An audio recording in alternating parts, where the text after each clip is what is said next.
वह शूटिंग के दौरान इस्तेमाल की जाने वाली कैंसर जांच रिपोर्ट घर ले आया था गलती से। खाने की मेज पर बैठे हुए उसकी कॉन्ट्रैक्ट पत्नी लियू रुयान ने अचानक पूछा, कितना समय बचा है? उसने सोचा वह दोनों के 3 साल के विवाह अनुबंध के बारे में पूछ रही है, बस थोड़ा सा ही, शायद कोई 3 महीने और। लियू रुयान चुप हो गई। इसके बाद वह चुपचाप 3 महीने के लिए विदेश चला गया, प्रशिक्षण के बहाने। जब वापस लौटा तो दोस्तों से सुना कि लियू रुयान पूरे देश में अपने तथाकथित दिवंगत पति को ढूंढती फिर रही थी। ढूंढते ढूंढते पागल हो गई थी। कहती थी, जीते जी मिले तो ठीक, न मिले तो कम से कम लाश ही सही। लियू तोंग, हाथ धो लीजिए, खाना खाने चलिए। उसने मेज पर 3 सालन और 1 सूप परोसा। सब लियू रुयान की पसंदीदा चीजें थी, लेकिन आज उसे खाने का बिल्कुल मन नहीं था। बस 2-3 बार चॉपस्टिक हिलाई और बस नजरें झुकाकर उसे देखते हुए पूछा, अब कितना वक्त बचा है? उसने फिर सोचा, वह 3 साल के विवाह अनुबंध की बात कर रही है, बस थोड़ा ही, कोई 3 महीने। वैसे भी शादी के वक्त लियू रुयान के सेक्रेटरी ने उसे साफ साफ चेता दिया था कि लियू तोंग को लेकर सावधान रहें। उसने उसे इसलिए नहीं चुना था कि परिवार की शादी की जिद थी, बल्कि इसलिए चुना था क्योंकि उसका चेहरा उसके सपनों के इंसान से मिलता जुलता था। अनुबंध का वक्त खत्म होने पर पैसे लेकर चले जाओ, यही बात थी, और यह सही भी था। दू झिचेंग अब देश लौट आया था। लियू रुयान का यह अनुबंध के बारे में अचानक पूछना, शायद वह चाहती है कि मैं उसके सपनों के इंसान के लिए जगह खाली कर दूं, यह जगह छोड़ दूं। जब वक्त आएगा मैं खुद चला जाऊंगा, उसके लिए कोई परेशानी नहीं खड़ी करूंगा। दरअसल वह समझ भी सकता था, आखिर यह वही शख्स था जिसे वह 3 साल से दिल में बसाए बैठी थी। वह नहीं चाहती होगी कि उसका सपनों वाला इंसान उसके पास किसी और मर्द को देखे। यह तो बिल्कुल स्वाभाविक बात थी। उसने मन ही मन सोचा, उसे इस तरह मुश्किल में डालना ठीक नहीं। उसने फैसला कर लिया, तो ऐसा करते हैं लियू तोंग, मैं जितनी जल्दी हो सके यहाँ से शिफ्ट हो जाता हूँ। बस आसपास घर मिलना थोड़ा मुश्किल है। क्या आप मुझे 3 दिन का वक्त दे सकती हैं? 3 दिन में मैं पक्का चला जाऊंगा। आप इतना जाना चाहते हैं? उसके उस बेहद खूबसूरत चेहरे पर साफ नाराजगी उभर आई। वह थोड़ा ठिठक गया। उसकी बात का मतलब समझ नहीं आया। लियू रुयान ने मुंह बना लिया और गुस्से में उठ खड़ी हुई, जैसे किसी ने ऐलान किया हो, मैंने तुम्हें जाने की इजाजत नहीं दी, चुपचाप यहीं रहो, मैं खाना नहीं खाऊंगी। इतना कहकर वह सीधे अपने काम के कमरे में चली गई। वह उसकी पीठ को जाते हुए देखता रहा। समझ ही नहीं आया कि आखिर हुआ क्या। लियू रुयान आमतौर पर खुद से बात नहीं करती थी। जब भी मुंह खोलती थी कोई न कोई जरूरी बात होती थी। आज उसने खुद अनुबंध के बारे में पूछा। साफ था कि वह इस मामले को जितनी जल्दी हो सके खत्म करना चाहती थी, और उसने खुद जाने की पेशकश भी कर दी। तर्क के हिसाब से तो लियू रुयान को खुश होना चाहिए था, तो फिर इतनी नाराजगी क्यों? थोड़ी देर सोचने के बाद शायद उसे समझ आ गया। आखिर लियू रुयान एक ऐसी महिला सीईओ थी जिनके पास अरबों की संपत्ति थी। अनुबंध का सम्मान करना उनके स्वभाव में था। शायद उन्हें लगा कि इज्जत पर बट्टा लग रहा है, इसीलिए शायद चाहती हो कि बाकी के 2 महीने अनुबंध के मुताबिक पूरे किए जाएं। हाँ, वह हमेशा ऐसी ही थी। बीते 3 सालों में उनका व्यवहार चाहे कितना भी ठंडा क्यों न रहा हो, जो बात कह दी उससे कभी मुकरी नहीं। वह वादे की पक्की थी, तो उसे भी समझदारी दिखानी चाहिए थी। बेहतर यही था कि जल्दी से कोई जगह ढूंढकर निकल जाए। उसने जल्दी जल्दी खाना खत्म किया, चाय की मेज पर रखी स्क्रिप्ट की फाइल उठाई और अपने कमरे में लौट आया। इस फिल्म की शूटिंग 3 दिन बाद शुरू होने वाली थी। स्क्रिप्ट से जल्दी घुलना मिलना जरूरी था। जैसे ही फाइल खोली वह एकदम ठिठक गया। यह जांच रिपोर्ट यहाँ कैसे आ गई? यह दरअसल उसके किरदार के लिए एक प्रोप थी। शायद जब वह स्क्रिप्ट उठा रहा था तो डायरेक्टर लियाओ से असावधानी में यह भी साथ चली आई। पूरा दिन इतनी व्यस्तता रहती थी कि खाने पीने की भी फुर्सत नहीं। धीरे धीरे लियू रुयान को पेट की गंभीर बीमारी हो गई थी। जब उसे यह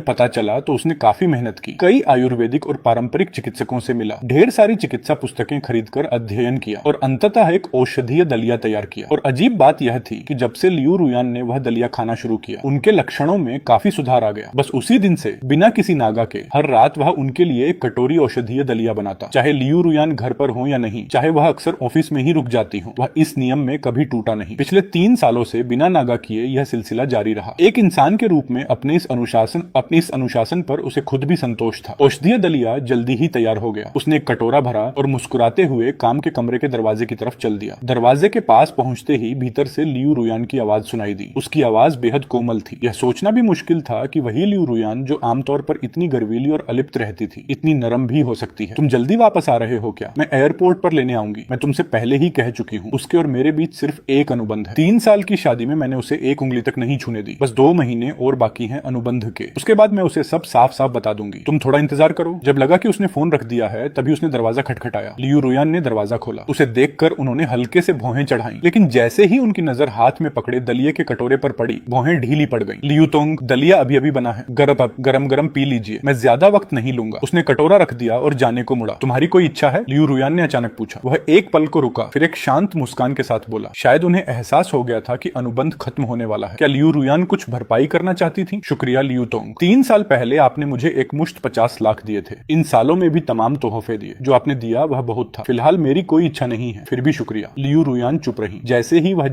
जाने लगा, उन्होंने फिर कहा, मेरी जान पहचान में एक फेफड़े के विशेषज्ञ डॉक्टर हैं। देश विदेश में उनकी बड़ी साख है, खासकर फेफड़ों की बीमारियों के इलाज में उनका कोई जवाब नहीं। मैंने उनसे बात कर ली है, थोड़ी देर में उनका संपर्क नंबर भेज देती हूँ, क्या तुम एक बार उनसे मिलकर जांच करवाओगे? यह सुनकर उसका दिल अनायास ही भर आया। 3 साल पहले जिस अनाथाश्रम में वह पला बढ़ा था, वहाँ अचानक आग लग गई थी। आश्रम के निदेशक श्री ली ने बच्चों को बचाने के लिए बार बार जलती आग में छलांग लगाई थी। इससे उनका शरीर बड़े हिस्से में जल गया था और इतना धुआं फेफड़ों में चला गया था कि उन्हें गंभीर फेफड़े की बीमारी हो गई। दरअसल उसने यह अनुबंध स्वीकार करने की पहली वजह यही थी, श्री ली के इलाज का खर्च जुटाना और अनाथाश्रम को फिर से बनाना। ये बात उसने कभी लियू रुयान को नहीं बताई थी। उसे लगता था कि लियू रुयान को इन बातों से कोई मतलब नहीं होगा, पर लगता है वह गलत थे। वह गलत सोच रहा था। लगता है लियू रुयान ने पहले से ही चुपचाप सब पता कर लिया था। शुक्रिया लियू तोंग। एक सुबह लियू रुयान खाने की मेज पर बैठकर इत्मीनान से नाश्ता कर रही थी। कल रात मैंने तुम्हारे लिए डॉक्टर जियांग से अपॉइंटमेंट ले ली है। संयोग से आज वह नान्या अस्पताल में काम के सिलसिले में आ रहे हैं। थोड़ी देर में वहां जाकर सीधे उन्हें फोन कर लेना। उसने सिर हिलाया। शुक्रिया लियू तोंग। लियू रुयान ने हल्के से सिर झुकाया और चुपचाप नाश्ता करती रही। वह अपने कमरे में गया, साधारण से कपड़े पहने और तैयार हो गया। थोड़ी देर बाद बाहर से दरवाजा बंद होने की आवाज आई। शायद लियू रुयान दफ्तर निकल गई थी। बर्तन धोने के बाद वह टैक्सी लेने के लिए बाहर निकला। अभी फोन निकाला ही था कि सामने एक गुलाबी रंग की पोर्शे 718 आकर रुकी। शीशा नीचे हुआ और लियू रुयान का खूबसूरत चेहरा सामने आया। होंठों पर हल्की सी मुस्कान। बैठो, मैं छोड़ देती हूँ। वह एकदम चौंक गया। वह अच्छी तरह जानता था इस गाड़ी का लियू रुयान के लिए क्या मतलब था। यह गाड़ी दूदा जिचेंग ने लियू रुयान को जन्मदिन पर तोहफे में दी थी। लियू रुयान इसे बेहद संजो कर रखती थी। करोड़ों की सुपर कारें उनके लिए कुछ भी नहीं थी, लेकिन इस एक गाड़ी की वह बड़ी सावधानी से देखभाल करती थी। इसे जरा सी भी खरोंच नहीं आने देती थी। और यह गाड़ी उन्होंने आज तक किसी मर्द को नहीं चढ़ने दी थी, उसे भी नहीं। आज उन्हें क्या हो गया? नहीं लियू तोंग, कोई जरूरत नहीं, मैं टैक्सी से चला जाऊंगा। उसने जल्दी से मना किया। कहीं इस गाड़ी को कोई खरोंच लग जाए या कुछ गंदा हो जाए, इसकी जिम्मेदारी वह नहीं उठा सकता था। लियू रुयान की भौहें तुरंत तन गई। वह एक पल को ठिठका, होंठ हिले और लियू रुयान की आंखें धीरे धीरे और ठंडी होती गई। आखिरकार वह चुपचाप गाड़ी में बैठ गया। सुबह के व्यस्त समय में सड़क पर गाड़ियों का सैलाब था। गाड़ी धीरे धीरे आगे बढ़ रही थी। भीतर एक अजीब सा सन्नाटा पसरा था। कब पता चला? लियू रुयान ने अचानक चुप्पी तोड़ी। उसे लगा वह उसके दादाजी की बात पूछ रही है। उसने जवाब दिया, कोई 2 साल से ज्यादा पहले। लियू रुयान एक पल चुप रही, फिर बोली, इतनी देर से क्यों बताया? वह उलझन में पड़ गया। लियू तोंग, आप बहुत व्यस्त रहती हैं, ऐसी बातों से आपको परेशान नहीं करना चाहता था। लियू रुयान की आवाज में साफ नाराजगी थी। चाहे अनुबंध की शादी ही सही, कानूनी तौर पर हम पति पत्नी हैं, ऐसी बात मुझसे छुपानी नहीं चाहिए थी। जी समझ गया। लियू रुयान ने रियरव्यू मिरर में उसका चेहरा देखा। उस पर हल्की सी उदासी थी। जो गुस्सा अभी अभी उठा था वह पल भर में पूरी तरह बुझ गया। उन्होंने एक लंबी सांस ली। जब भी जरूरत हो कभी भी फोन करना। आधे घंटे बाद गाड़ी नान्या अस्पताल के गेट पर रुकी। मेरी सुबह एक मीटिंग है, इसलिए अंदर नहीं आ सकती। लियू रुयान ने उसे गंभीरता से देखा। डॉक्टर के साथ ठीक से इलाज करवाना, पैसों की जरूरत हो तो फोन करना। जी लियू तोंग, आपकी परवाह के लिए शुक्रिया। लियू रुयान ने एक बार और उसे देखा, फिर गाड़ी आगे बढ़ा दी। अरे चेनफान आज इतनी जल्दी आ गए? जैसे ही शाओ आयुडू ने उसे देखा, उनकी आंखें मुस्कुरा उठी। पिछले 3 सालों में इस नेकदिल महिला डॉक्टर की देखभाल के लिए वह दिल से आभारी था। शाओ आयुडू अपने रोज के राउंड के बाद उसे एक कोने में ले गई। रुको चेनफान, इन दिनों पैसों की तंगी तो नहीं है? वह एक पल रुका। दादाजी का अस्पताल का बिल, उनका इशारा समझ गया। सच कहें तो इन दिनों वाकई पैसों की बहुत तकलीफ थी। लियू रुयान ने शुरू में जो 50 लाख दिए थे वह कब के खर्च हो चुके थे। पिछले 2 सालों में उसने खुद भी कुछ कमाया था, लेकिन वह सब अस्पताल के बिलों और अनाथाश्रम की भारी भरकम लागत में डूब गया। उसने कई बार सोचा था कि लियू रुयान से उधार मांगे, लेकिन उनका उस पर कोई कर्ज नहीं था, बल्कि इन सालों में उन्होंने उसका काफी ख्याल रखा था। वह उनसे और एहसान नहीं ले सकता था। शुक्रिया आयुडू दीदी, अस्पताल के खर्च का कोई न कोई रास्ता निकाल लूंगा। उसने शालीनता से उनकी मदद ठुकरा दी। इन सालों में शाओ आयुडू ने जितना किया था वह पहले से ही बहुत ज्यादा था और उन पर बोझ नहीं बढ़ाना चाहता था। शाओ आयुडू ने हल्की सी सांस ली। 3 साल साथ रहने के बाद उनसे उसका स्वभाव कहाँ छुपा था? दिखने में शांत और सीधा साधा, लेकिन असल में किसी से भी ज्यादा जिद्दी। ठीक है, लेकिन अगर कभी जरूरत पड़े तो बेझिझक बताना। जब तक तुम मुझे दोस्त मानते हो। उसके होंठों पर एक चमकदार मुस्कान आ गई। बिल्कुल, तुम मेरी इकलौती दोस्त हो। कुछ भी हो तुम्हें ही सबसे पहले बताऊंगा। बस दोस्त ही। शाओ आयुडू के चेहरे पर मुस्कान थी। मास्क के पीछे गाल हल्के से गुलाबी हो गए। चेन फान का खूबसूरत चेहरा देखते देखते उनका दिल जोर जोर से धड़कने लगा।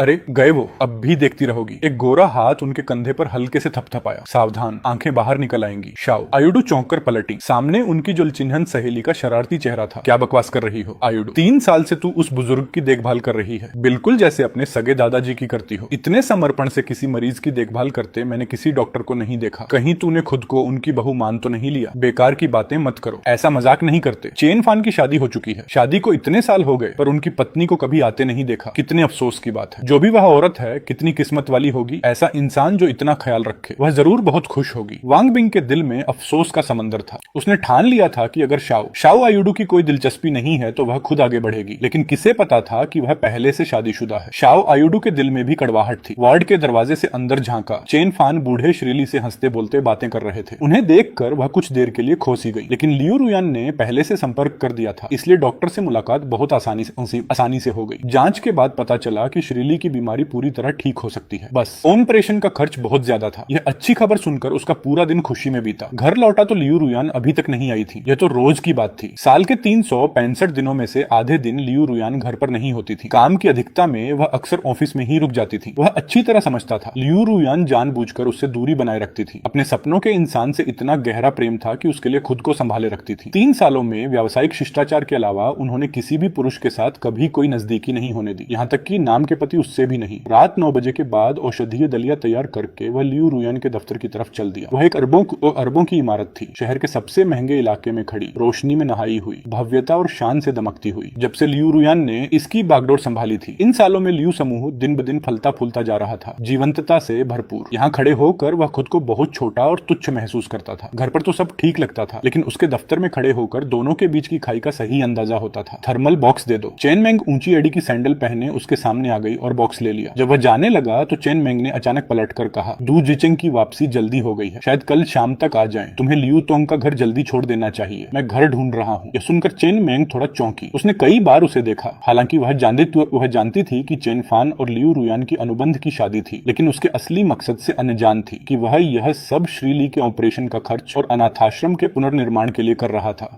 उसकी नजर में वह बस एक ऐसा मर्द था जो किसी औरत के आंचल में पला हो, इसीलिए वह हमेशा उसे हेय दृष्टि से देखती थी। कभी ढंग से पेश नहीं आई। उसे लगता था कि वह आसानी से नहीं जाएगा, लेकिन यह देखकर हैरान थी कि उसने खुद से घर ढूंढना शुरू कर दिया। अच्छा है, कम से कम बोलने की जरूरत नहीं पड़ी, लेकिन रुकी नहीं। तुम्हें पता है ना, लियू तोंग हमेशा दू जिचेंग से प्यार करती थी। इन सालों में यह कभी नहीं बदला, बल्कि और गहरा होता गया। जो सोचने लायक नहीं, उसका ख्वाब मत देखो। कीड़े को हंस का मांस कभी नसीब नहीं होता। थोड़ी आत्मसम्मान रखो। जाने के बाद उम्मीद है कि लियू तोंग को परेशान नहीं करोगे। लियू तोंग स्वभाव से बहुत भली है। कुछ बातें जो वह खुद नहीं कह सकती, वह मुझे कहनी पड़ती हैं। उसने मुट्ठी भींच ली। भीतर कुछ घुटन सी हुई, लेकिन काफी देर बाद उसने सिर हिला दिया। मुझे गुस्सा करने का हक ही कहाँ है। यह तो बस एक सौदा था। जब ये बात लियू तोंग तक पहुंचे तो बता देना। मुझे अपनी औकात हमेशा पता रही है। कभी कोई ऐसा ख्याल नहीं आया जो मेरी हैसियत से बड़ा हो। मैं जल्दी से जल्दी निकल जाऊंगा। इतना कहकर वह तेजी से वहां से चल दिया। उसकी पीठ कुछ बेचैन और बेबस लग रही थी। चेन मेंग वहीं खड़ी उसे जाते हुए देखती रही। मन में हल्की सी बेचैनी उठी। लगा जो अब भी कहा शायद थोड़ा ज्यादा ही कह दिया। वह लियू रुयान और दू जिचेंग तीनों कॉलेज के सहपाठी थे, और लियू रुयान और दू जिचेंग दोनों की साझा दोस्त भी थी। उसने अपनी आंखों से उन दोनों की मीठी मोहब्बत देखी थी, इसलिए चेन फान जैसे परजीवी के प्रति उसके मन में खास नफरत थी। अभी जो कुछ कहा वह उसने खुद अपनी मर्जी से कहा था। मकसद था कि चेन फान खुद समझे और पीछे हट जाए, और देखने में वह आदमी इतना समझदार निकला, चाहे उसके लिए हो या लियू रुयान के लिए। यही सबसे अच्छा नतीजा था। चेन मेंग की बातों ने उसे जता दिया कि जल्दी से जल्दी सामान बांधकर निकल जाना चाहिए। लियू रुयान एक बड़ी सी ईओ थी। इज्जत उनके लिए सब कुछ था। चेन मेंग के मुंह से यह बात कहलवाना, यही उनका तरीका था। जब बात इतनी साफ हो चुकी हो तो और रुकना ढिठाई होती। उन्होंने इतना अच्छा बर्ताव किया तो उन्हें और मुश्किल में क्यों डालना। अगली सुबह उसने एक बड़ा सूटकेस खरीदा और सामान बांधने लगा। दोपहर होते होते सब तैयार हो गया, लेकिन वह तुरंत नहीं गया। जाने से पहले लियू रुयान को बताना तो बनता था। बिना कुछ कहे चुपचाप निकल जाना, यह बेअदबी होती। वह शाम 6 बजे तक इंतजार करता रहा। लियू रुयान नहीं आई। पता नहीं आज आएंगी भी या नहीं। थोड़ा सोचकर उसने फोन निकाला और मैसेज किया, क्या आप आज रात घर आएंगी? काफी देर बाद जवाब आया, नहीं। उसने लिखा, मेरा सामान पैक हो गया है, आज रात निकल सकता हूँ। आपसे आमने सामने विदाई लेना चाहता था। अगर आप व्यस्त हैं तो यही मैसेज में कह देता हूँ। मैसेज भेजने के बाद वह जवाब का इंतजार करता रहा, लेकिन कोई जवाब नहीं आया। शायद वह बहुत व्यस्त हो। लियू समूह इतनी बड़ी कंपनी है, इतने काम होते हैं, इस छोटी सी बात पर ध्यान न दे पाना स्वाभाविक था। थोड़ी देर बाद उसने एक और मैसेज भेजा, चाबी खाने की मेज पर रख दी है, अगर आप निश्चिंत न हो तो नया ताला लगवा लीजिएगा। फिर उसने घर को एक बार और साफ किया। औषधीय दलिये की रेसिपी भी मेज पर छोड़ दी। हर रात एक कटोरा पिए, पेट के लिए बहुत अच्छा है। अब मैं लाकर नहीं दे पाऊंगा। उसे उम्मीद नहीं थी कि कोई जवाब आएगा। सूटकेस खींचते हुए वह सीढ़ियां उतर गया। पीछे मुड़कर उस आलीशान बंगले को एक बार देखा। मन में अजीब सी टीस उठी। 3 साल का साथ था, कुछ न कुछ लगाव तो हो ही गया था। इस बार जाने के बाद शायद जिंदगी में दोबारा यहाँ ना पाए। बंगले से बाहर निकलकर सड़क पर आया तो उसने तय किया कि कुछ दिन किसी होटल में रहेगा। कल एक दलाल से बात भी हो चुकी थी। बस इस इलाके में किराए का घर मिलना आसान नहीं था, और मनपसंद घर मिलना तो और भी मुश्किल। शायद थोड़ा और इंतजार करना पड़े। तभी उसने उसने सिर उठाया और एकदम ठिठक गया। सामने एक चेहरा था जो डराने की हद तक गुस्से से भरा था। उसके गले में शब्द अटक गए। कुछ कहना चाहा लेकिन कुछ निकला नहीं। इतने समय साथ रहने के बाद यह पहली बार था जब उसने लियू रुयान का ऐसा चेहरा देखा था। वह हमेशा शांत, ठंडी और आकर्षक रहती थी, जैसे धूल से अछूती कोई परी। चाहे कितना भी गुस्सा हो, कभी इस तरह का भाव चेहरे पर नहीं आया था। यह देखकर वह थोड़ा घबरा गया। क्या मुझसे कोई गलती हो गई? उसने दिमाग पर जोर डाला। लगता था सब कुछ लियू रुयान की मर्जी के मुताबिक ही हो रहा था। उन्होंने निकलने को कहा, वह उसी रात निकल भी गया। तो फिर वह अभी भी नाराज क्यों है? कहीं इसलिए तो नहीं कि बिना आमने सामने बताए चला आया। यह उनका अनादर था। शायद थोड़ा ऐसा ही हुआ। वह उसकी मालकिन थी। कर्मचारी बिना बताए नौकरी छोड़ दे, यह सच में थोड़ा ज्यादा हो जाता है। उसके चेहरे पर हल्की शर्मिंदगी आई। माफ कीजिए लियू तोंग, आपसे सीधे कहकर जाना चाहिए था। मैं सच में माफी मांगता हूँ। वह समझ नहीं पाया कि लियू रुयान अचानक वापस क्यों आ गई। शायद उन्हें डर था कि बंगले में कुछ कीमती चीज वह उठा ले जाएगा। वहाँ बहुत सी बहुमूल्य चीजें नहीं थी, खासकर दू जिचेंग के दिए तोहफे। उन चीजों को लियू रुयान कितना संजोती थी, यह उसने खुद देखा था। जैसे एक घड़ी थी जिसकी कीमत कई हजार थी। उसके लिए उन्होंने कई लाख का खूबसूरत डिब्बा खरीदा था और उसे किताबों के कमरे में सबसे दिखती जगह पर रखा था, जैसे चीज देखकर इंसान याद आए। इसके अलावा घर में कई और बेशकीमती चीजें थी, लेकिन उनके बारे में उन्होंने कभी उससे सावधानी नहीं बरती। अब वह जा रहा था, थोड़ी चिंता होना लाजिमी था। उसने जल्दी से सफाई दी। लियू तोंग, मैंने सिर्फ अपने कपड़े लिए हैं। चाहें तो सूटकेस खुलवाकर देख लें, या पहले वापस चलते हैं। आप अपना सारा सामान गिन लें, फिर मैं जाऊंगा। आपकी नजर में मैं ऐसा इंसान हूँ। लियू रुयान की आवाज बेहद ठंडी थी। वह एक पल को सन्न रह गया और मन ही मन खुद को कोसा कि बेकार में यह बात मुंह से निकाल दी। ऐसे कहना तो उन्हें ही संकीर्ण और चालाक दिखाता। क्या यह सही था? लियू तोंग, मेरी परिचित, मेरा वह मतलब नहीं था। मेरा मतलब था कि वापस चलते हैं। बात पूरी होने से पहले ही लियू रुयान आगे बढ़ गई। पता नहीं क्यों उसे लगा जैसे वह रूठी हुई है। मन में उलझन लिए वह सूटकेस खींचता हुआ पीछे पीछे चल दिया। उसने सोचा शायद वह चाहती हैं कि वह पहले घर जाए ताकि सामान की जांच कर सके। इतनी भीड़ भाड़ वाली जगह पर एक खूबसूरत महिला सीईओ को भी अपनी इज्जत का ख्याल रखना होता है। उनकी लाज रखना ही बेहतर था। उसने खुद सूटकेस खोल दिया। कपड़ों के अलावा कुछ किताबें और स्क्रिप्ट थी, एक लैपटॉप था और 2 घड़ियां जो लियू रुयान ने उसे दी थी। उन दोनों घड़ियों की कीमत कम नहीं थी, सबसे सस्ती भी 1 लाख से ऊपर की थी। लियू रुयान ने उसे जन्मदिन पर तोहफे में दी थी। सामान ज्यादा नहीं था, एक नजर में सब दिख जाता था, लेकिन लियू रुयान ने सूटकेस की तरफ देखा तक नहीं। उनकी खूबसूरत आंखों में गुस्से की आग धधक रही थी और वह सीधे उसे घूर रही थी। वह बहुत असहज महसूस कर रहा था। इतनी दबदबे वाली महिला सीईओ का इस तरह घूरना सच में बेचैन कर देता था। कहीं उन्हें लग रहा हो कि उसने कोई कीमती चीज छुपा ली। उन्हें दोष भी नहीं दे सकता, आखिर वह एक गरीब आदमी था। इतनी महंगी चीजों के सामने कितने लोग लालच से बच पाते हैं। लियू तोंग, क्या आप एक बार जांच कर लेना चाहती हैं? चेन फान, तुम्हें यह सब बहुत मजेदार लग रहा है। लियू रुयान की आवाज में बर्फ जैसी ठंडक थी जो सालों से नहीं पिघली। वह चौंककर उनकी धधकती आंखों में देखने लगा। अपना सामान वापस कमरे में ले जाओ, लियू रुयान ने ठंडे स्वर में इतना कहा और किताबों के कमरे की तरफ चल दी। दरवाजा जोर से बंद कर दिया। धड़ाम की आवाज से वह चौंक गया। इनका मतलब क्या है? सामान कमरे में ले जाने को कह रही हैं, तो क्या पहले सामान की जांच करके फिर जाने देंगी? शायद ऐसा ही हो। लियू रुयान कारोबार में भले ही साम्राज्य हो, लेकिन घर गृहस्थी में थोड़ी लापरवाह थी। अक्सर चीजें कहाँ रखी हैं भूल जाती थी। इतना सारा कीमती सामान था, खुद उन्हें भी याद नहीं रहता होगा सब। जांच में वक्त लगेगा। चलो इंतजार कर लेते हैं, वरना कहीं कुछ सच में गुम हो और उसी पर इल्जाम आ जाए, वरना मुकदमे में भी फंस सकता था। उस रात उसने खाना नहीं बनाया। यह भी नहीं पूछा कि लियू रुयान ने कुछ खाया या नहीं। उसका मन बहुत भारी था। कल दूज रिचेंग वापस आने वाला था, तब शायद लियू रुयान उसे घर भी लाए। भले ही लियू रुयान के बारे में उसके मन में कोई हद से बाहर की भावना नहीं थी, लेकिन उन दोनों को आंखों के सामने साथ देखना, उनके बीच की नजदीकी देखना, यह अपने आप में एक तरह की तकलीफ थी। क्या वह खुद इस दर्द को झेलने के लिए तैयार था? जाने दो, उनका पैसा लिया है, थोड़ी तकलीफ तो सहनी ही होगी। अगली सुबह लियू रुयान बहुत जल्दी दफ्तर निकल गई। वह सोफे पर उदास बैठा रहा। समझ नहीं आ रहा था कहाँ जाए, क्या करे। पता नहीं कल रात लियू रुयान का काम ठीक से निपटा या नहीं। कई बार फोन उठाया, पूछने की सोची, लेकिन हिम्मत नहीं जुटा पाया। कल रात जब यह बात उठी थी तो लियू रुयान का चेहरा बताता था कि वह उत्साहित नहीं थी। अभी जरूर बहुत व्यस्त होंगी। परेशान नहीं करना चाहिए, और ज्यादा से ज्यादा यह होगा कि आज रात लियू रुयान जब उन्हें घर लाएं तो वह कोई बहाना बनाकर होटल चला जाएगा, उन दोनों को जगह दे देगा। पूरा दिन घर पर स्क्रिप्ट पढ़ता रहा, आईने के सामने अभिनय का अभ्यास करता रहा। आंख उठाई तो शाम के 5 बज चुके थे। मन भटकने लगा। अब तक दू जिचेंग आ गया होगा। लियू रुयान उसे इतने सालों से याद करती आई थी। अभी वह जरूर बहुत खुश होंगी। यह सोचकर वह कुछ देर के लिए खो गया। कभी कभी उसे खुद पर बड़ी हीनता महसूस होती थी। दू जिचेंग अच्छे घर का, देखने में भी सुंदर, बड़ा सितारा, और सुना था स्वभाव भी बहुत अच्छा था। उसके मुकाबले वह तो बस एक तीसरे दर्जे का अभिनेता था, हर मायने में उससे पीछे। कोई अचरज नहीं कि लियू रुयान जैसी खूबसूरत और काबिल महिला उस पर इतनी फिदा थी। वह जरूरी नहीं था कि लियू रुयान को पसंद करता हो, लेकिन इस पल में न चाहते हुए भी दू जिचेंग के लिए थोड़ी सी ईर्ष्या तो थी। फोन उठाया तो देखा कि चेन मेंग ने एक स्टेटस लगाया था, साथ में एक तस्वीर थी। दू जिचेंग और लियू रुयान किसी वेस्टर्न रेस्तरां में एक साथ डिनर कर रहे थे। दोनों एक दूसरे के बगल में बैठे थे, जैसे स्वर्ग से उतरे कोई जोड़ा हो। स्टेटस में लिखा था, वह इंसान वही था, वही रहेगा। इस जोड़े को मेरी शुभकामनाएं, हमेशा हमेशा के लिए। तस्वीर तस्वीर में लियू रुयान का चेहरा मुस्कुराहटों से भरा था। यह कोमलता उसने पहले कभी नहीं देखी थी, तो वह मुस्कुरा भी सकती थी। बस वह मुस्कान सिर्फ उस इंसान के लिए थी जिससे वह प्यार करती थी। मन बुझा बुझा था। उसने पहली बार घर पर खाना मंगवाया। आज रात शायद लियू रुयान वापस न आए। वैसे भी दू जिचेंग इज्जतदार आदमी था, सोचा तो खुद भी। वह तो तीसरा पहिया बनकर घर पर बैठा था। वे दोनों पुरानी यादें ताजा करना चाहें तो भी होटल का कमरा ले लेंगे। वह चुपचाप मंगाया हुआ खाना खा रहा था। थोड़ी देर में दरवाजे पर दस्तक हुई। उसे थोड़ा अजीब लगा। इस वक्त कौन आया होगा? शायद बिल्डिंग मैनेजमेंट से कोई हो। मुंह में खाना भरे भरे दरवाजे की तरफ गया। दरवाजा खोला और ठगा सा रह गया। लियू रुयान, वह वापस कैसे आ गई? उन्हें तो दू जिचेंग के साथ होटल में होना चाहिए था। उसने दरवाजे के बाहर झांक कर देखा। सिर्फ लियू रुयान थी। दू जिचेंग का कोई नामो निशान नहीं। तुम क्या देख रहे हो? अरे नहीं, कुछ नहीं। आप वापस क्यों आई? यह मेरा घर है। क्या मैं नहीं आ सकती? मेरा मतलब था आपके सपनों का इंसान आज देश लौटा है। दोनों के पास कितनी बातें होंगी, कितनी पुरानी यादें होंगी। इस वक्त तो किसी होटल में जाकर इतने सालों की तड़प मिटानी चाहिए। वह खुशी जो इतने समय से रुकी हुई थी, उसे जीना चाहिए। यह सब वह कह नहीं सका। बस एक फीकी मुस्कान के साथ उन्हें अंदर आने का इशारा किया। शायद उसने खुद भी यह सोचा हो। शायद लियू रुयान का स्वाभिमान इजाजत न दे कि पहली ही मुलाकात में खुद को पूरी तरह सौंप दे। 2 साल से ज्यादा की दूरी के बाद दोनों के बीच अभी भी थोड़ी झिझक रही होगी। थोड़ा और वक्त लगेगा। जब दोनों फिर से घुल मिल जाएंगे तब शायद लियू रुयान पूरी तरह खुल पाएंगी। तुमने खाना नहीं बनाया और यह सब खा रहे हो? कमरे में घुसते ही लियू रुयान की नजर मेज पर रखे फास्ट फूड के डिब्बों पर पड़ी। भौहें हल्की सी सिकुड़ गई। आज मन नहीं था, इसलिए मंगवा लिया। आपने खाया? मैं कुछ बना दूं? वह जानता था कि वह दू जिचेंग के साथ वेस्टर्न डिनर करके आई थी, इसलिए उम्मीद नहीं थी कि वह हाँ कहेंगी।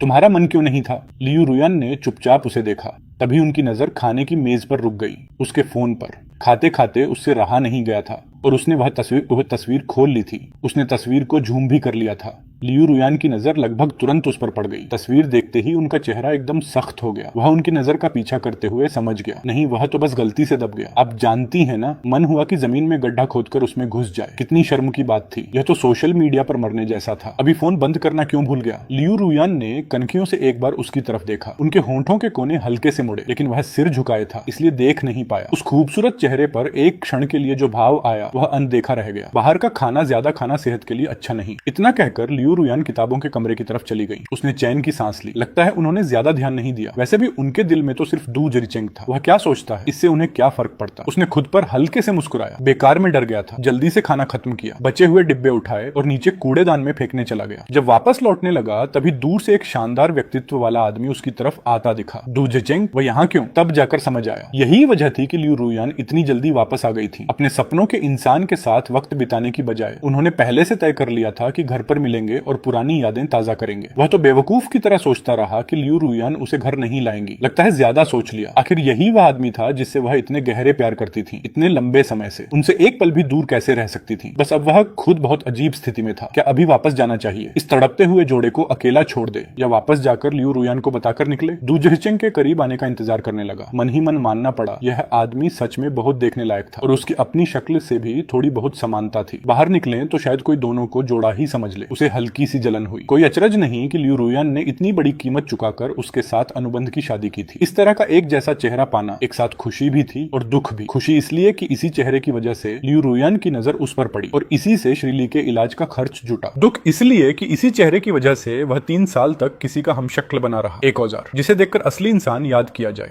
दू जिचेंग सीधे उसके सामने आ गया।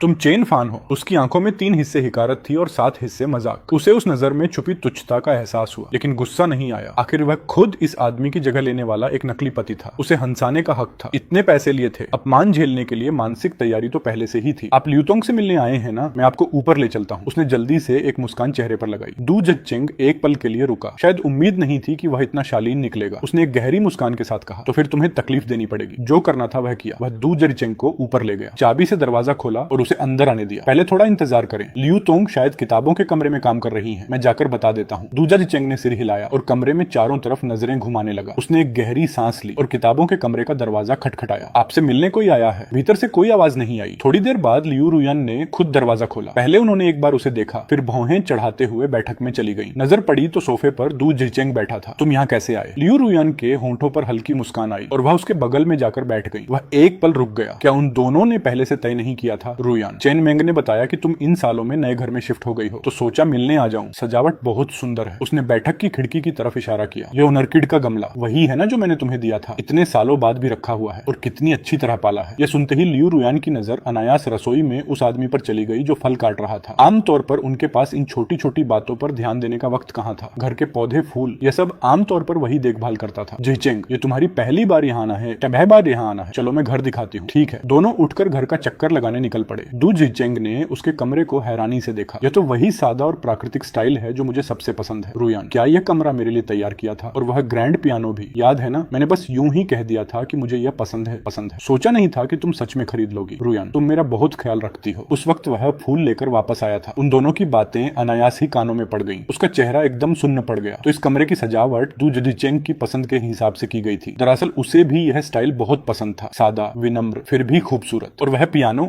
उसे तो संगीत से बेहद लगाव था। जब से वह यहाँ आया था पहली नजर में ही उस पियानो पर दिल आ गया था। उससे नजरें हटाना मुश्किल था। जब भी लियू रुयान घर पर न होती, वह चुपचाप आकर थोड़ी देर बजाता और सच में करोड़ों का वह पियानो था। उसकी आवाज और स्थिरता पिछले जन्म में बजाय किसी भी पियानो से कहीं बेहतर। लेकिन एक शाम की बात थी। लियू रुयान जल्दी घर लौटी कुछ कागजात लेने। उन्होंने उसे उस कमरे में पियानो बजाते हुए देख लिया। उस वक्त उनका चेहरा वह आज भी नहीं भूला। इतना भयानक गुस्सा। इस पियानो को छूने की इजाजत किसने दी तुम्हें? आगे से बिना मेरी अनुमति के इसे हाथ मत लगाना। उस वक्त उसने सोचा था कि शायद उन्हें डर था कि वह इस महंगे पियानो को नुकसान पहुंचा देगा, इसीलिए वह बार बार माफी मांगता रहा और वादा किया कि आगे कभी हाथ नहीं लगाएगा। लेकिन अब जाकर समझ आया यह पियानो असल में क्या था। यह पियानो उनके सपनों के इंसान के लिए खरीदा गया था, सिर्फ और सिर्फ दू जिचेंग के लिए। वह सोफे पर उदास बैठा रहा। तभी लियू रुयान और दू जिचेंग दोनों वापस आए। वह बिजली का झटका लगे जैसा उछलकर खड़ा हो गया। दू भाई, फल खाइए। लियू तो मुझे थोड़ा काम है, आप दोनों आराम से बैठिए, मैं चलता हूँ। इतना कहकर वह जल्दी से अपने कमरे में गया, जैकेट उठाई और निकलने लगा। देख रहा था कि दू जिचेंग शायद यहीं रात बिताए। बेहतर यही था कि जल्दी खिसक जाए। तीसरा पहिया बनकर क्या करना? तुम कहाँ जा रहे हो? लियू रुयान ने उसे ऐसी नजरों से देखा जो बिल्कुल दोस्ताना नहीं थी। बस थोड़ा काम है। तुम्हें कौन सा काम होगा? वह मन ही मन कसमसाया। सोचा मैंने जगह छोड़ दी, और क्या चाहिए? क्या मुझे यहीं बैठकर काली छाया बनना होगा तब जाकर खुश होंगी? ये औरत आखिर सोचती क्या है? कोई ढंग का बहाना नहीं सूझ रहा था। वह हकला हकला कर कुछ कह नहीं पा रहा था। लियू रुयान की आवाज और ठंडी हो गई। वहीं बैठे रहो, हिलना मत। रुयान, अगर चेन फान को काम है तो जाने दो। दू जिचेंग ने मुस्कुराते हुए बचाव किया। उसने चैन की सांस ली और उसकी तरफ कृतज्ञ नजरों से देखा। सच कहें तो वह एक पेशेवर किरदार था और किराएदार की हर वाजिब बात मानता था। लेकिन यहाँ बैठकर दोनों का प्यार देखना, दीवार में कान लगाना, यह उसके बस का नहीं था। वह मुड़कर जाने लगा। लियू रुयान ने फिर से हल्के से आवाज दी। उठता हुआ कदम फिर से रुक गया। दू जिचेंग ने हल्के से भौहें उठाई। मुड़कर देखा। लियू रुयान का चेहरा गुस्से से भरा था। फिर कुछ जांचती हुई निगाहों से उसे देखने लगे। जिचेंग, रात हो गई है, तुम जाकर आराम करो। लियू रुयान ने चेहरा बदलते हुए नरम आवाज में दू जिचेंग से कहा। दू जिचेंग एकदम अवाक रह गया। वह आज रात यहाँ आया था तो कुछ सोच कर आया था। जेब में खास तौर पर कुछ लेकर भी आया था। लेकिन आधे घंटे भी नहीं बैठा था कि लियू रुयान ने विदाई का इशारा कर दिया। यह क्या हो रहा है? लेकिन वह कुछ कह नहीं सका। उठकर सिर हिलाया। रुयान, कल तुम्हारे पास वक्त है? फिल्म देखने चले? किसी और दिन चलते हैं। कल शायद मैं बहुत व्यस्त रहूंगी, कई मीटिंग है। दू जिचेंग फिर से हैरान रह गया। काफी देर सोचने के बाद उसने अपनी मशहूर मुस्कान दी। ठीक है, वैसे भी इस बार देश में ही रहूंगा, आगे बहुत मौके मिलेंगे। जाते जाते दू जिचेंग ने उसे एक गहरी नजर से देखा। उस ठंडक में जो था उससे वह अनायास सिहर उठा। यह शख्स मुझसे नफरत करने लगा है। वह थोड़ा अचंभित था। लियू रुयान ने उसे मना किया। इसमें मेरी क्या गलती? मैं तो खुद जगह देने की कोशिश कर रहा था। इस बात ने उसे एहसास दिला दिया इन दोनों से जितनी जल्दी हो सके दूर रहना होगा, वरना न जाने आगे कितनी मुसीबतें झेलनी पड़े। यही सोचते हुए उसने हिम्मत करके लियू रुयान से पूछ लिया, लियू तोंग, आपका सामान गिनना हो गया? लियू रुयान का मूड अभी ठीक ठाक था, लेकिन यह सुनते ही उनका खूबसूरत चेहरा फिर से ठंडा पड़ गया। कौन सा सामान? वह आपकी कीमती चीजें। मैं अभी भी जाने की बात कर रहा हूँ। हालांकि मैं बहुत गरीब हूँ, लेकिन ऐसा इंसान नहीं हूँ। एक बार देख लीजिए, कुछ कम नहीं होगा। अभी वह बात पूरी भी नहीं कर पाया था कि अचानक एक बर्फीली लहर उसकी तरफ आती महसूस हुई। उसने सिर उठाया तो लियू रुयान की नजर से टकराया। एक ऐसी नजर जो मानो जान लेने को तैयार हो। क्या तुम्हें यह बहुत मजेदार लग रहा है? नहीं नहीं,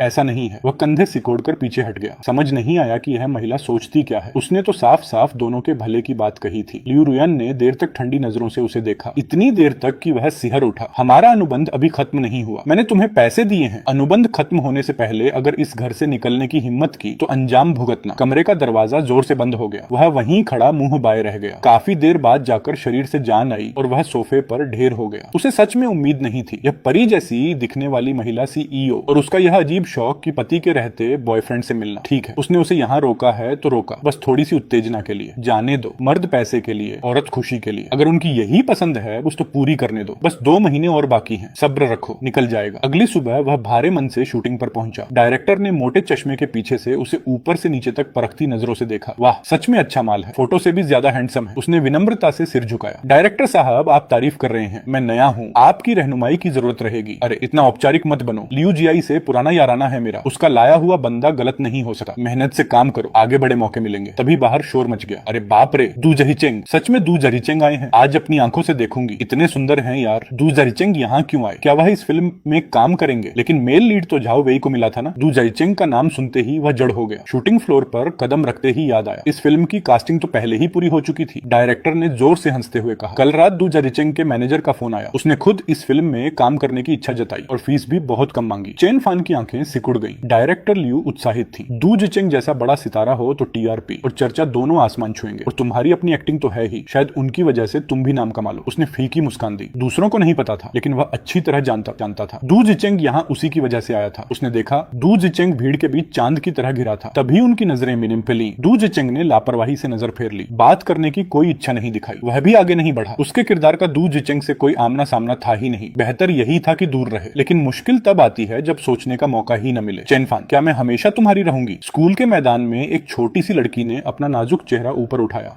और लड़खड़ाते कदमों से आगे बढ़ते हुए सामने खड़े खूबसूरत लड़के की तरफ हाथ बढ़ाया। यह किस तरह का अभिनय था? तुम हमेशा मेरी रहोगी, सिर्फ तुम्हारी। चेनफान, यह क्या कर रहे हो? अभिनय नहीं आता तो भाग जाओ। डायरेक्टर लियू अचानक गरज उठे, तुम्हें पता है लोगों का वक्त बर्बाद कर रहे हो। उस डांट से सेट पर सब सन्न रह गए, सब हैरान थे। चेनफान का अभिनय तो बेहतरीन था, भावनाएं गहरी, जज्बात सच्चे। कोई समझ नहीं पा रहा था कि डायरेक्टर इतने क्यों भड़क गए। माफ कीजिए डायरेक्टर साहब, गलती मेरी थी, एक बार और करते हैं। उसने सारी भावनाएं समेटकर फिर से किरदार में उतरने की कोशिश की, लेकिन आगे चाहे जैसा भी किया, डायरेक्टर लियू को कुछ भी पसंद नहीं आया। आलोचना के शब्द और कड़वे होते गए। सब समझ गए थे, यह कलाकारी की कमी की बात नहीं थी। डायरेक्टर जानबूझकर उसे निशाना बना रहे थे। लियू दाई, तुमने यह कैसा बेकार आदमी लाकर दिया? डायरेक्टर लियू ने लियू दाई को बुलाया। मुंह खुलते ही बोले, इस एक्टर को मैं नहीं लेता, जल्दी इसे ले जाओ, मुआवजा बाद में भेज दूंगा। लियू दाई का चेहरा काला पड़ गया। मुझे एक वजह चाहिए। वजह? कौन सी वजह? खुद ठीक से एक्टिंग नहीं आती और मुझ पर दोष डालते हो। इसकी एक्टिंग अच्छी है या नहीं, ये आप खुद जानते हैं। डायरेक्टर लियू ने बेसब्री से हाथ हिलाया। यहाँ झगड़ा मत करो, जल्दी इसे यहाँ से ले जाओ। दीदी छोड़िए। जब लियू दाई बहस करने को तैयार थी, उसने उन्हें पीछे खींच लिया। डायरेक्टर लियू से उसकी कोई पुरानी दुश्मनी नहीं थी। इतनी निजी दुश्मनी की एक ही वजह हो सकती थी, दू जहीचेंग ने पर्दे के पीछे से रस्सी खींची थी। यह तो हद से ज्यादा ज्यादती थी। चेन फान, तुम चिंता मत करो, ये फिल्म गई तो गई, मैं तुम्हारे लिए कोई अच्छी फिल्म ढूंढूंगी। जी दीदी, मुझे आप पर भरोसा है। शूटिंग फ्लोर से बाहर निकले। लियू दाई को भी चिंता हो रही थी। पहले मैं तुम्हें घर छोड़ देती हूँ। नहीं दीदी, मुझे यहाँ थोड़ा काम है। पिछली बार ऑनलाइन घर देखा था, लेकिन अभी तक कोई खबर नहीं आई। यहीं कहीं आसपास कोई घर देख लूंगा। कोई मदद चाहिए? नहीं, ये छोटी सी बात है। ठीक है, मैं दफ्तर जाकर कुछ रोल ढूंढती हूँ। लियू दाई को जाते देख वह भी जाने को मुड़ा। तभी एक अधेड़ उम्र की महिला तेज कदमों से आई। तुम चेन फान हो ना, मेरे साथ चलो। वह नहीं चाहता था, लेकिन उसे जाना पड़ेगा, नहीं तो बाद में और मुसीबत होगी। आज से पहले उसे दू जहीचेंग से कोई खास नफरत नहीं थी, चाहे वह लियू रुयान का सपनों का राजकुमार ही क्यों ना हो। लेकिन आज जो हुआ, वह सच में गुस्से से पागल हो गया था। स्वभाव से शांत था, लेकिन इसका मतलब यह नहीं कि गुस्सा आता ही नहीं। सब पता है तो चलो जल्दी। उस महिला ने चिल्लाते हुए उसके चेहरे की तरफ उंगली उठाई। समझदार हो तो रास्ता मत रोको। यह सुनकर महिला का चेहरा हरा पड़ गया। उसने एक हाथ से उसकी बांह जकड़ ली। कुत्ता किसे कहा? छोड़ो। उसने ठंडे स्वर में कहा। नहीं छोड़ूंगी। क्या कर लोगे? दू साहब ने बुलाया है। यह तुम्हारे 8 जन्मों का पुण्य है। तुम जैसे साधारण एक्टर को अगर दू साहब की कृपा न मिले तो जिंदगी में यह दिन कभी न आए, और तुम मुझसे यह रवैया दिखाते हो। बहन वांग, दू जहीचेंग आगे आया। दू साहब, यह लड़का बेशरम है, मना कर रहा था। उस महिला ने उसे घूरते हुए शिकायत की। दू जहीचेंग ने होठों पर व्यंग्य भरी मुस्कान लाते हुए देखा। चेन फान, लियू रुयान के बारे में मुझसे बात नहीं करनी। आप मुझसे क्या कहना चाहते हैं? कैफे में वह सीधे दू जहीचेंग की आंखों में देखता रहा। आज जो हुआ वह देख ही लिया। मैंने डायरेक्टर लियू से बस इतना कहा कि मुझे तुम पसंद नहीं हो, और उन्होंने तुरंत तुम्हें निकाल दिया। दू जहीचेंग के चेहरे पर घमंड साफ झलक रहा था। तुम सोचते हो कि तुम, मैं और लियू रुयान, हम सब एक ही स्तर के हैं? उसने भौहें चढ़ाई। आपने मुझे यहाँ इसीलिए बुलाया, अपनी श्रेष्ठता दिखाने के लिए? दू जहीचेंग ने उंगलियां हिलाई। अभी तुम उस काबिल नहीं हो। मैंने तुम्हें यहाँ बस एक बात कहने के लिए बुलाया है।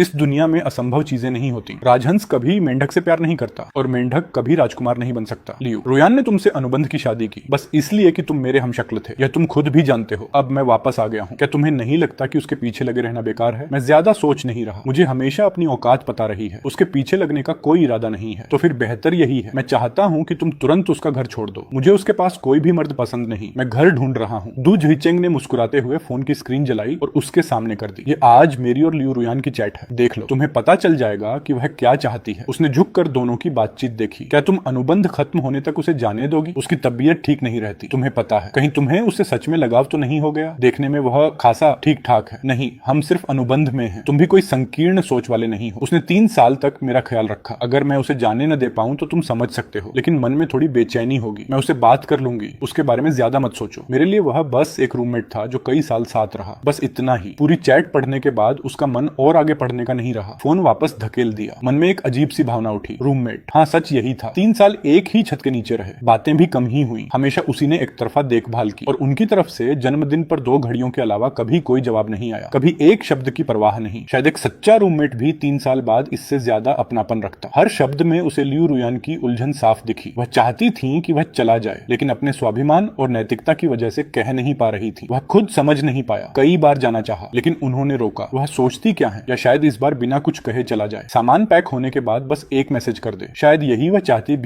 भी हूँ। लियू समूह की 24वीं मंजिल, सीईओ का दफ्तर। लियू रुयान फोन पर बात कर रही थी। डॉक्टर जियांग, क्या हाल है? लियू तोंग, हालात अच्छे नहीं है। मरीज के फेफड़ों की स्थिति बहुत गंभीर है और बहुत देर हो चुकी है। मैंने कहा था कि ठीक हो सकता है, लेकिन सच ये है कि शायद बस 2 महीने और हैं। दूसरी तरफ से डॉक्टर जियांग की एक लंबी सांस सुनाई दी। लियू रुयान का चेहरा सख्त हो गया। सच में कोई रास्ता नहीं? लियू जी, यह बीमारी अभी देश विदेश में लाइलाज है। ऐसा हो तो थोड़ा वक्त बढ़ाया जा सकता है, लेकिन मरीज को बहुत तकलीफ होगी। लियू रुयान काफी देर चुप रही। डॉक्टर जियांग, आप इस क्षेत्र के विशेषज्ञ हैं, सब आप पर छोड़ती हूँ। पैसे की चिंता मत करिए, सबसे अच्छी दवाइयां दीजिए। मुझे पता है मुझे क्या करना है। फोन रखने के बाद लियू रुयान थकी हुई कुर्सी से टिक गई। पता नहीं क्यों इस पल उनके मन में एक तीव्र घुटन उठी। दिल की गहराई से एक एक टीस आने लगी। अनायास ही दु झिचेंग की याद आ गई। जिस दिन उसने जिद करके उनसे अलग होने का फैसला किया था, विदेश पढ़ने जाने के लिए, उस दिन वह अपनी सहेली के साथ एक बार में गई थी, दर्द भुलाने को। उन्हें शराब पसंद नहीं थी, नशे की हालत से नफरत थी। फिर भी उस रात वह एक के बाद एक गिलास पीती रही थी, जैसे बस इसी से दिल का दर्द भुलाया जा सकता था। और ठीक उसी पल उसकी नजर मंच पर गई। वह ऊंची आवाज में गा रहा था। वह आवाज इतनी कोमल थी, इतनी भरपूर कि सारे जख्म भर दे। और जब उसने गिटार बजाते हुए सिर झुकाया, उस कोण से वह हूबहू दु झिचेंग जैसा लगा। एक पल में वह छवि उनके दिल में गहरे बसी परछाई से मिल गई। अचानक जो घाव उनके मन में थे, वे उस गीत के साथ धीरे धीरे सुकून पाने लगे। उसके बाद काफी समय तक जो औरत कभी बार में नहीं जाती थी, वह रोज उसी जगह बैठने लगी, बस उसे मंच पर गाते देखने के लिए। हर दिन उसका चेहरा निहारती, उसकी आवाज सुनती। बस इन्हीं पलों में उनका घायल दिल थोड़ी शांति पाता था। फिर उन्होंने मैनेजर से उस आदमी के बारे में पूछताछ की। चेन फान, कॉलेज का एक नया छात्र, पैसों की बहुत तंगी थी, इसलिए एक साथ कई काम करता था। दिन में फिल्मों में छोटे मोटे एक्स्ट्रा रोल करता,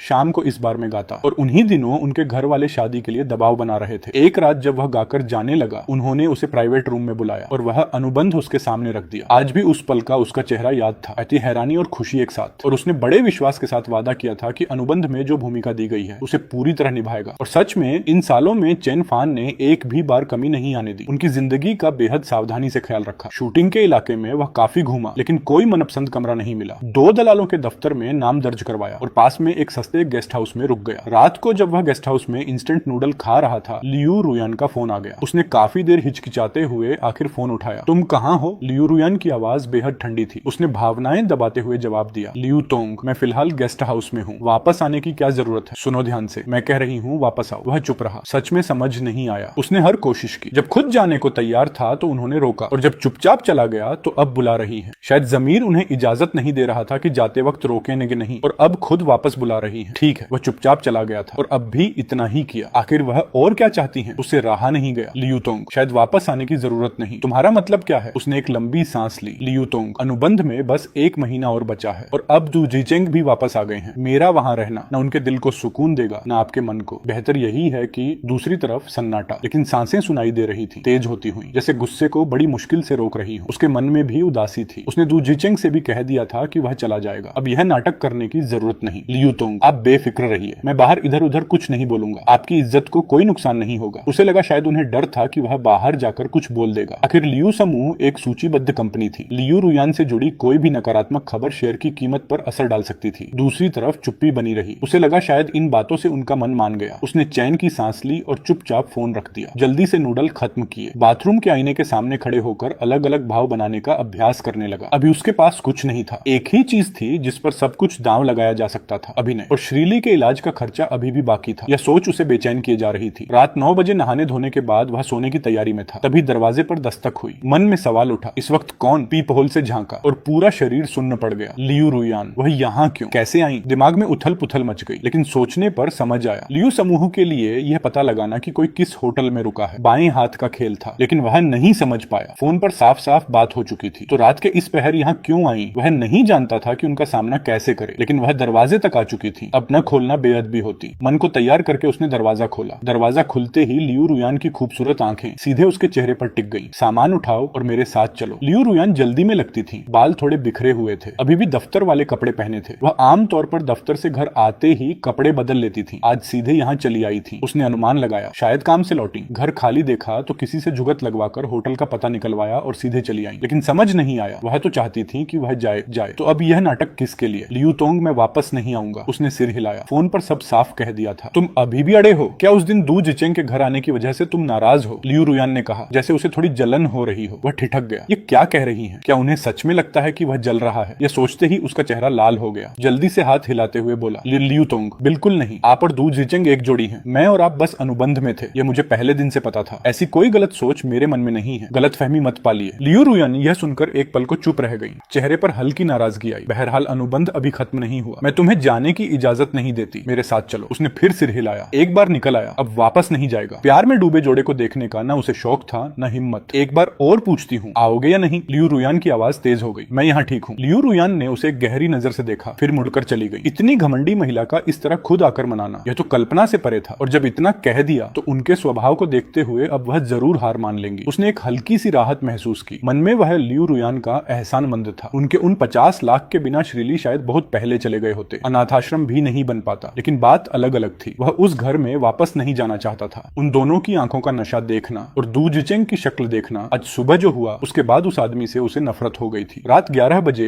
एक फोन ने नींद तोड़ दी। कौन है? चेन फान। तुम पति हो कैसे? जल्दी से बार में आओ। रुयान बुरी तरह पी गई है, बुरी तरह पी गई है। दूसरी तरफ एक लड़की की तेज आवाज थी। वह एकदम चौकन्ना हो गया, उछलकर बिस्तर से बैठ गया।